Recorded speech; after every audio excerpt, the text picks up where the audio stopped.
आगे आपको ये बता दें, श्रीलंका की सरकार ने तंगी के मुद्दे पर अब जाकर एक ऐसा फैसला लिया है जो उससे बहुत पहले ही ले लेना चाहिए था। क्या है वो फैसला, इस रिपोर्ट में देखिए।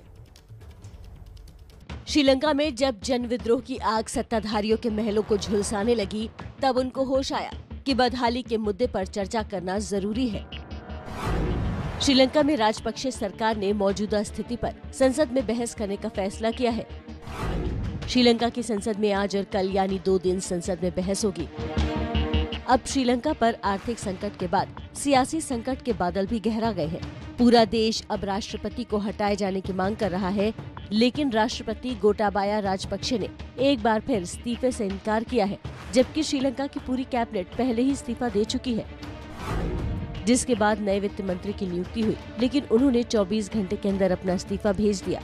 राष्ट्रपति को अंतरिम सरकार के गठन की सिफारिश की गई है। सरकार को चर्चा करके जल्द ही कोई ठोस कदम उठाना पड़ेगा, क्योंकि श्रीलंका इन दिनों इतिहास के सबसे खराब आर्थिक संकट का सामना कर रहा है। ईंधन, रसोई गैस के लिए लंबी लाइन, जरूरी सामान की किल्लत और घंटों बिजली कटौती से जनता महीनों से परेशान है। तो श्रीलंका आर्थिक संकट से जूझ रहा है और जनता के गुस्से की आग दिनों दिन बढ़ती ही जा रही है। लोग सत्ता में बैठी राजपक्षे सरकार और उसके परिवार को श्रीलंका को बदहाल बनाने के लिए जिम्मेदार ठहरा रहे हैं। इस जन विद्रोह के बीच एबीपी न्यूज की टीम ने ग्राउंड जीरो पर पहुंचकर हालात का जायजा लिया। हमारी एक्सक्लूसिव रिपोर्ट देखिए।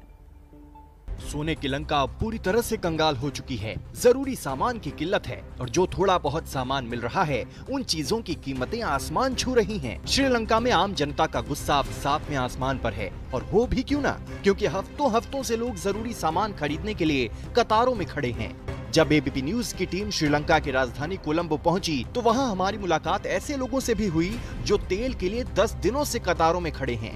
श्रीलंका किस तरह के आर्थिक संकट से जूझ रहा है और लोगों को किस तरह की तकलीफ हो रही है, उसकी बानगी है ये तस्वीर एक पेट्रोल पंप के बाहर की।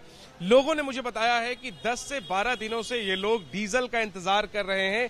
इसी तरह से प्लास्टिक के केन लेकर के डीजल का इंतजार 10 से 12 दिनों से किया जा रहा है। और ये तो आप ये प्लास्टिक के केन की कतार देख रहे हैं। पेट्रोल पंप के बाहर जो सड़क है उस पर लंबी कतार है गाड़ियों की भी।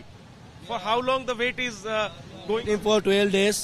We are facing a big problem. We don't have jobs. We don't have we don't have foods. We are facing lots of problems in Sri Lanka in this time.